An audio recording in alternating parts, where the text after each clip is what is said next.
Ya los probé, estaban espectaculares.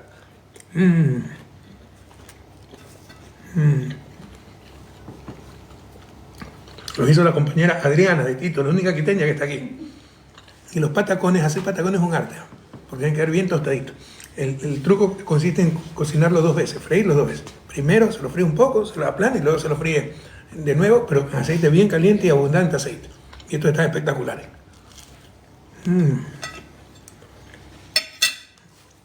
Espero que también ustedes estén disfrutando allá comida ecuatoriana, su sequito de gallina, su ceviche en la costa, su locrito de papa.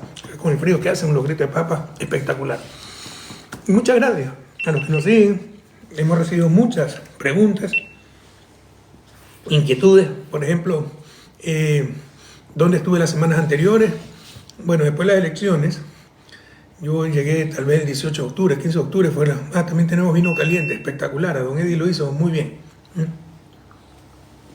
Está riquísimo, y para el frío. Estuve acá, los sufridores dicen, corren que trabaja, la verdad es que no tengo tiempo libre.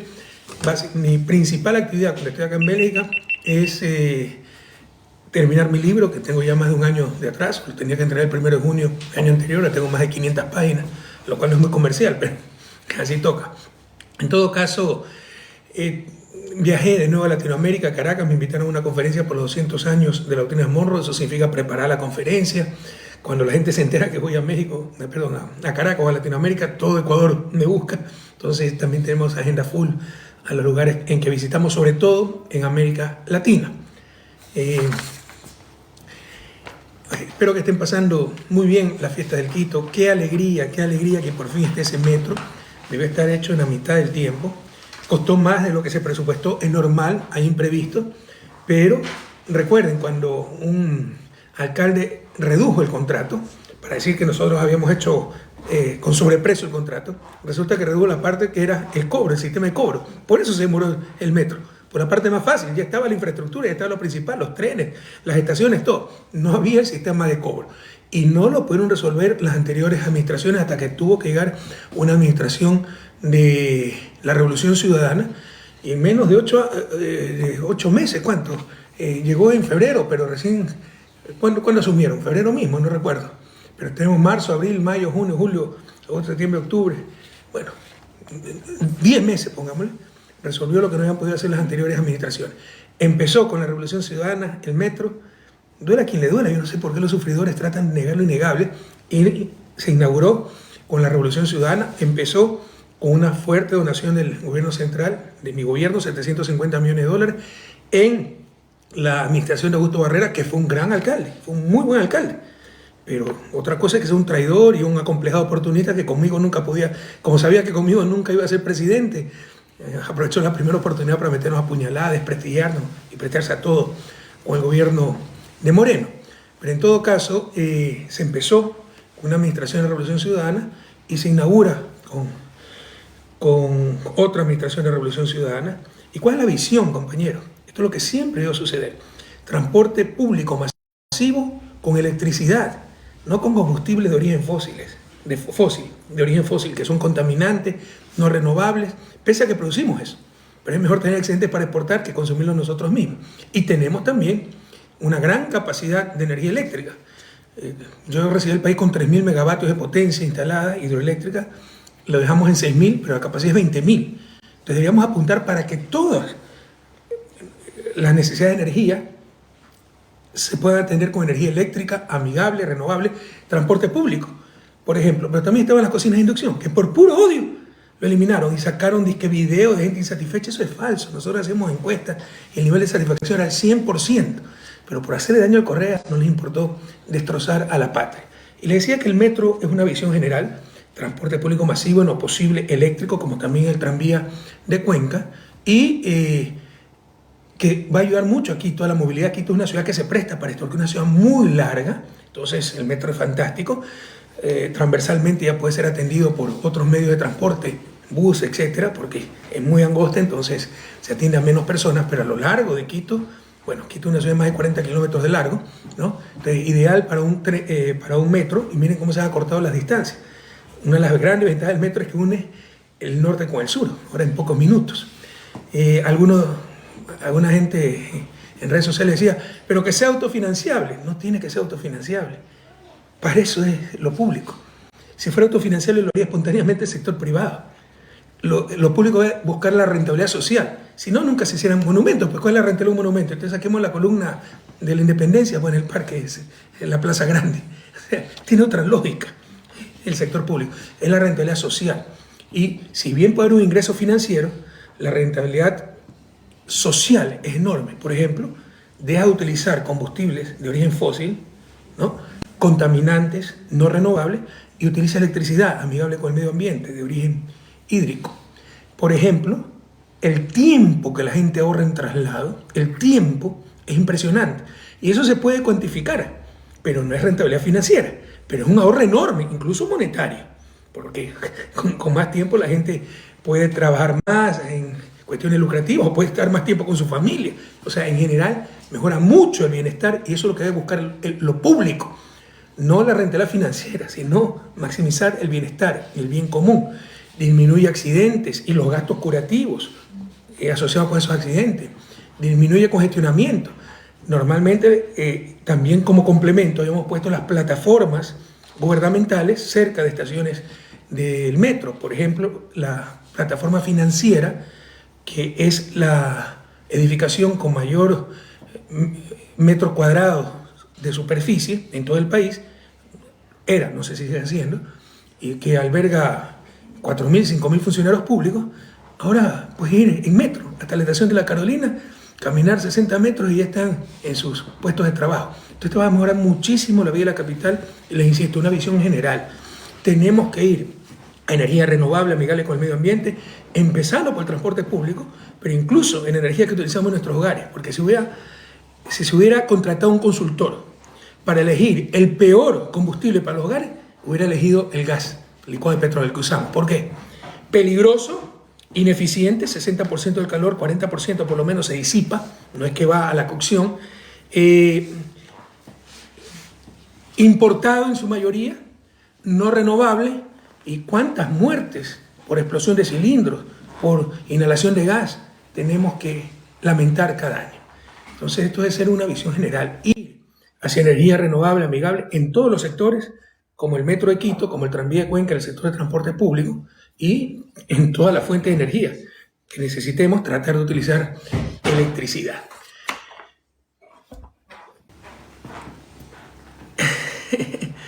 ¿Qué les puedo decir en estas fechas, queridas compañeras, queridos compañeros? Me preguntan nuevamente mi participación internacional. Como les decía, fue una conferencia internacional en Venezuela, 200 años de doctrina Monroe. ¿Qué es la doctrina Monroe? Fue el quinto presidente de Estados Unidos que dijo América para los americanos. Pero eso era 1823. Entonces se entendió, y era realmente el espíritu de la frase, era un informante del Congreso, que era para evitar que las potencias europeas reconquisten América, porque se habían fortalecido las monarquías anteriormente colonizadoras de Europa con la derrota de Napoleón en Waterloo, 1815. Yo vivo muy cerca de Waterloo, me voy en bicicleta, es increíble eso.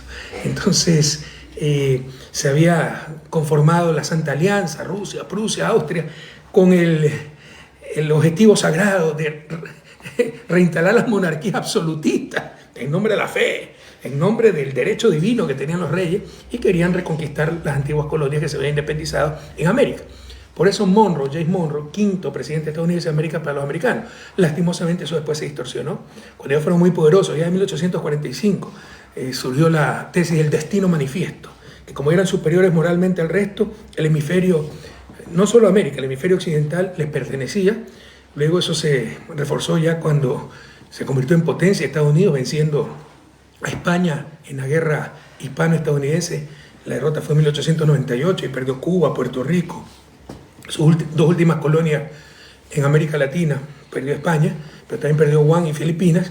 Y luego, pues, con el corolario Roosevelt, ¿no?, la variación Roosevelt, de Theodore Roosevelt, este fue el 25º presidente estadounidense. Allá por 1904, en su informe al Congreso, dice, no, nosotros podemos intervenir en cualquier país de América Latina si los intereses estadounidenses están en peligro. Y 2 años antes había proclamado también la doctrina del garrote y la zanahoria, ¿no? Hablar suavemente, pero con un garrote en la mano. Por si acaso, en 1906 le dieron el Premio Nobel de la Paz. Fue el primer norteamericano, estadounidense, en recibir el Premio Nobel de la Paz a ese tipo. Y de ahí, pues, todos conocemos la historia de invasiones. Yo no tengo nada contra los estadounidenses. Yo estudié en Estados Unidos, de los años más felices de mi vida. Admiro mucho esa nación. Pero no podemos tapar el sol con un dedo. Su política exterior, sobre todo hacia América Latina, y su imperialismo son innegables. Entonces, invasiones, intromisiones, injerencias. Y algunas veces contra dictaduras como la de Noriega en Panamá, que antes había sido empleado de la CIA, ¿no? Otras veces contra democracias como la de Allende o Jacobo Arbenz en Guatemala. O sea, algunas veces contra gobiernos corruptos, otras veces contra gobiernos honestos. ¿Cuál es el denominador común? Siempre en función de sus intereses, eso no se equivoque, ¿no? Lo único recurrente en esas intervenciones es la defensa de sus intereses. Y tal vez ellos son los que están haciendo lo correcto, no en el abuso de la fuerza, pero en defender sus intereses. Somos nosotros los que nos equivocamos cuando creemos que el mundo es un cuento de hadas y lo que hacen ellos es en nuestro beneficio. No, es en su beneficio, y nosotros como América Latina, como bloque, también debemos buscar el beneficio de nuestros pueblos. Me han hecho algunas preguntas. ¿Cuándo da asesoría internacional? ¿Qué resultado usted espera del país o gobierno que asesora? Damos permanentemente, damos al gobierno venezolano, algunos dirán, pero Venezuela está quebrada. Venezuela debió dejar de existir. Con el bloqueo brutal, los ingresos petroleros se redujeron en 95%, de más de 50.000 millones a 700 millones en el 2020. Y pese a eso, el año pasado Venezuela fue el segundo país del mundo con mayor crecimiento económico, y este año va a tener un crecimiento mucho mayor que el estado de Ecuador. Por supuesto, se está recuperando. Todavía tiene una economía la quinta parte de lo que era antes de las sanciones. Se ha controlado la hiperinflación, las cosas van mejorando, pero ha sido durísimo porque está bloqueado. Pero ese es la señal del fracaso del socialismo. Eso es como encontrar un tipo encadenado al fondo de una piscina y decir que se ahogó por no saber nadar, pues es el colmo del cinismo. Con un bloqueo así, Chile, que le prohíban 6 meses exportar su cobre. 52% de las exportaciones chilenas son cobre o relacionadas con el cobre. Quiebra. Diremos que es el fracaso del neoliberalismo. Basta de cinismo. Lo que se hace contra Venezuela es una agresión ilegal, ¿no? Y está en una economía de guerra, y ya sobrevivir es una gran victoria. Entonces asesoramos a Venezuela y, bueno, los gobiernos que nos pidan. La otra vez estuvimos también en Honduras. Cuando viaja, ¿cómo es el trato de la gente? En general la gente nos quiere mucho. Tirios y troyanos. O sea, en Venezuela la derecha nos respeta muchísimo, en Argentina también, en México, ¿no? Por si acaso, cuando me contratan por motivos de seguridad, viajo en business. En mi vida, he comprado un pasaje, un ticket en business, pero los sufridores, y corres un ladrón porque se pasa viajando por el mundo en primera clase y llega a los mejores hoteles. Bueno, esos son los que nos contratan y los que nos invitan, esos son los que cubren los gastos. Y normalmente se pide business no por pelucón, sino por seguridad, ¿no? También por cuestiones de trabajo, para poder avanzar 10, 12 horas de trabajo, y también pues para poder descansar, porque algunas veces es un viaje de 24, 36 horas, pero sí, viajo mucho. Yo diría que viajo demasiado. Ecuador tiene déficit. ¿Qué consejo le daría al presidente Noboa para superar la crisis? Yo veo mal las cosas. O sea, la ley económica urgente, quisiera decirles otras cosas, pero jamás esperen de mi engaño, ¿no? La ley económica urgente que han mandado es una colcha de retazos. Hay graves conflictos de intereses impresentables. Por ejemplo, la amnistía tributaria, pues el mayor beneficiado sería el Grupo Noboa, que es uno de los mayores deudores al fisco. Entonces, hasta éticamente es muy cuestionable aquello. El impuesto a la compraventa de inmuebles, el impuesto a la plusvalía, similar al que nosotros propusimos hace algunos años, con la diferencia que ese impuesto era para los municipios, porque existe un impuesto a la plusvalía de los municipios. No lo derogan, quieren añadir otro. Pero nosotros propusimos un impuesto a la plusvalía mucho más eficiente, mucho más progresivo. Para la mayoría de gente le iba a disminuir el impuesto que pagaba por compraventa de bienes inmuebles. Pero para los que ganaban mucho por especulación o en el corto plazo por una obra pública, esta idea surgió cuando hicimos UNASUR. Se multiplicaron por 6, se extuplicaron los precios de los terrenos alrededor de UNASUR. Y luego tuvimos que expropiar porque quisimos hacer un parque, etcétera, y tuvimos que pagar 6 veces más por nuestra propia obra. Eso no es correcto. Esa plusvalía, más allá del valor extraordinario, debe pertenecer a la ciudad, debe pertenecer al público, pero sobre todo a la ciudad, al municipio. Esa fue nuestra propuesta de impuesto a la plusvalía. Dijeron que, y con eso se acababa la especulación, porque no se servía nada de especular, ¿no? Ya, compro terreno porque sé que por aquí va a pasar la calle, porque la calle es mi amigo y me dijo, entonces se va a triplicar el valor, porque con el diseño del impuesto, esa plusvalía era captada por la ciudad. Se lo aprobó, Moreno por odio lo derogó en la consulta popular, muchos de ustedes votaron sí en esa consulta, porque dijeron que con eso se iba a reactivar la construcción. Esto era mentira, por el contrario, eso protegía a la construcción porque impedía la especulación. Hoy el gobierno está tratando de hacer algo similar, pero con un impuesto mucho menos bueno, peor diseñado, mal diseñado, pero además para que el ingreso sea el gobierno, cuando ese ingreso de plusvalía debe ir a los municipios. Pero ¿qué consejo para el déficit? Yo veo, le insisto, que hay mucha inexperiencia, mucha improvisación, mucho desconocimiento de la realidad nacional e incluso desconocimiento de la economía.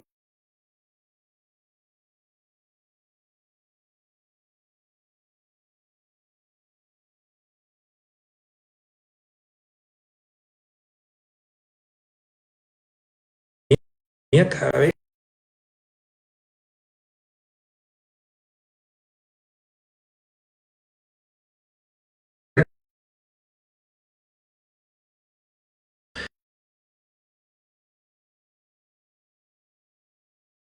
internacional cuando el país está en crisis, afuera, ¿no?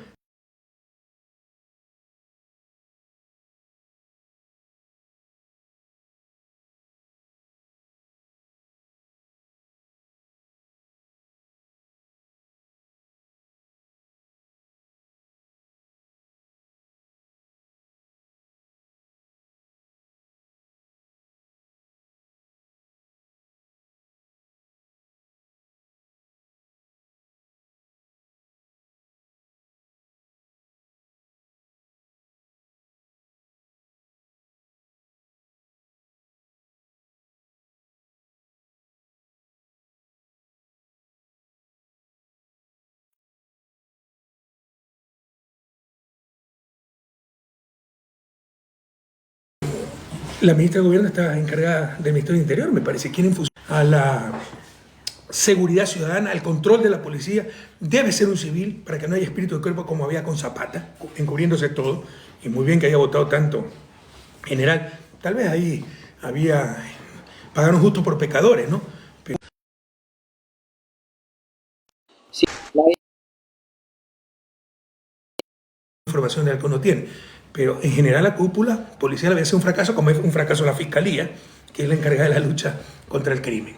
En todo caso, tienen que recuperar la institucionalidad que teníamos, el Ministerio de Coordinación de Seguridad, el Ministerio de Justicia, para tener un verdadero sistema de rehabilitación social, y mano dura pero inteligente, ¿no? Para acabar con las mafias como nosotros lo hicimos. Ahora, hay una gran diferencia.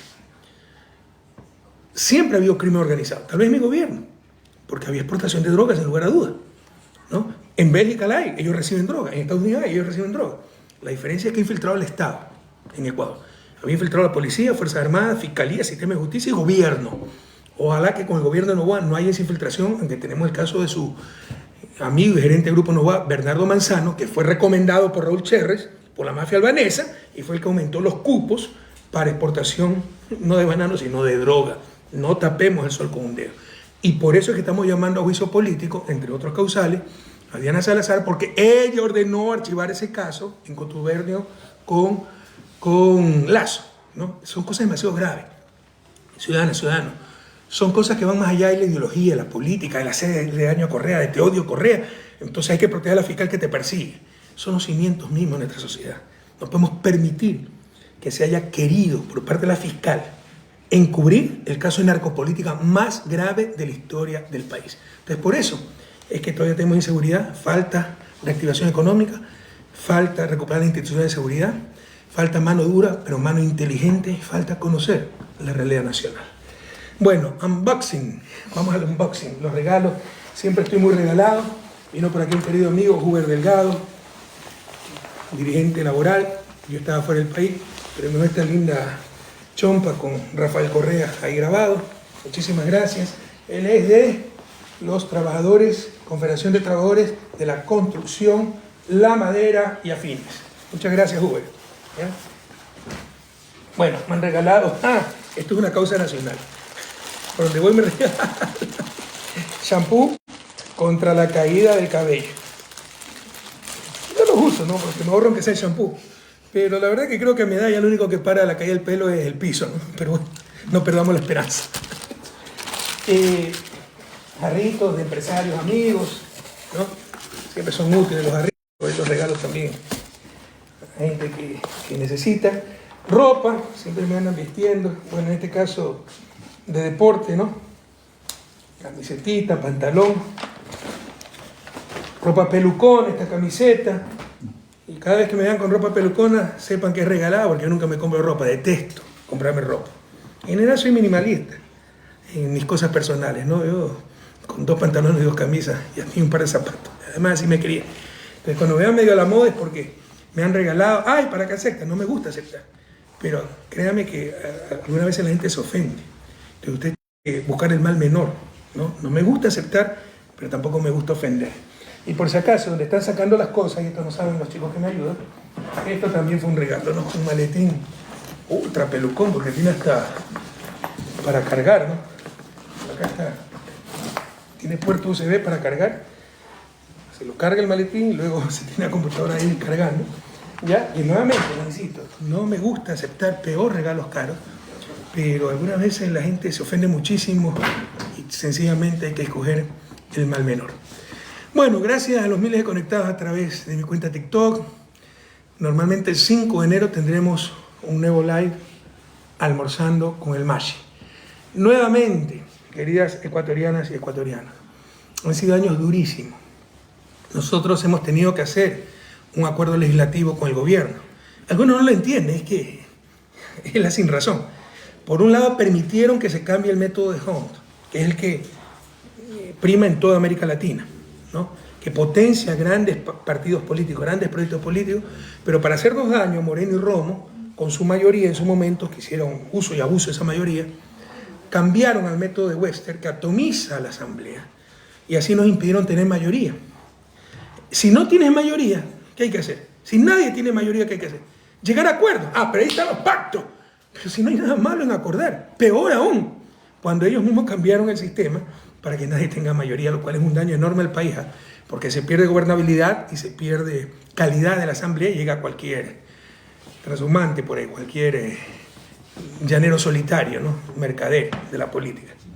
En todo caso, hemos hecho un acuerdo claro para las autoridades legislativas y para aprobar todo lo que sea en beneficio de nuestro pueblo. Vamos a examinar muy detenidamente esa ley económica urgente, pero ya le he dicho algunos reparos que tenemos al respecto. Y nadie impedirá nuestro derecho a hacer juicio político. Nos acusaron de que queríamos venganza. Ellos ya propusieron juicio político. Ustedes también quieren venganza. Nos acusaron que como era el juicio político del fiscal, queríamos tomarnos la justicia.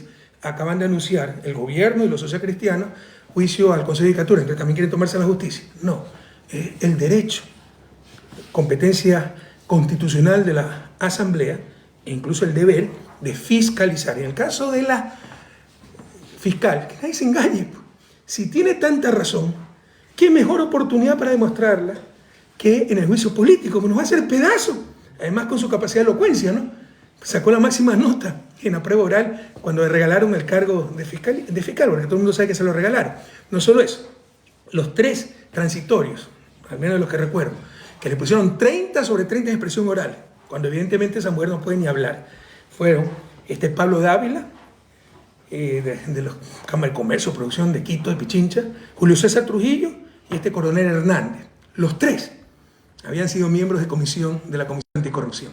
¿Se imaginan los luchadores anticorrupción lo que son? Son capaces de todo, en verdad eran politiqueros, lobos disfrazados de cordero. Y le pusieron 30 sobre 30 en expresión oral a la fiscal. Si tiene tanta capacidad de expresión oral, si ella es honesta y competente, y si somos nosotros los corruptos, sería la primera en pedir un juicio político. Entonces, jóvenes queridos, que nadie se engañe, utilizar un poquito la lógica. Si quieren impedir por todos los medios el juicio político, es porque saben que los corruptos siempre fueron ellos. Un juicio político no significa condena, habrá que ver las pruebas, pero saben que las pruebas son contundentes. Esta mujer ordenó archivar el caso de León de Troya, está el testimonio de los propios policías que investigaban, el caso de narcopolítica más grave de la historia del país. Entonces, ahí no tenemos que acordar con nadie. El acuerdo con el gobierno es para la estructura de la asamblea, que ya se cumplió, y para aprobar previo conversación, consulta, etcétera, sus iniciativas para sacar el país de la crisis. Crisis que no la provocamos nosotros, la provocaron ellos. 6, 7 años de neoliberalismo con sus políticas terribles, pero tienen de rehén a nuestro pueblo. Nosotros no coincidimos con la ideología de Daniel Noboa. Sabemos lo que representa. Su grupo familiar y empresarial es el mayor deudor del Estado. Sabemos lo que representa, pero está de rehén nuestro pueblo. Y por eso estamos dispuestos a arrimar el hombro sin pasar líneas rojas. Y esa es la explicación del acuerdo legislativo, ¿no? En todo caso, ojalá Daniel Noboa, no me engaño, soy escéptico, pero ojalá, mis buenos deseos, pueda superar la crisis por el bien de nuestro pueblo. En todo caso, todos a tener la esperanza, a jamás perder el optimismo pese a los duros momentos, de que 2024 será mucho mejor. Que pase una muy feliz Navidad en compañía de su familia, la mejor compañía. Un próspero 2024 y que viva Quito. Hasta el próximo.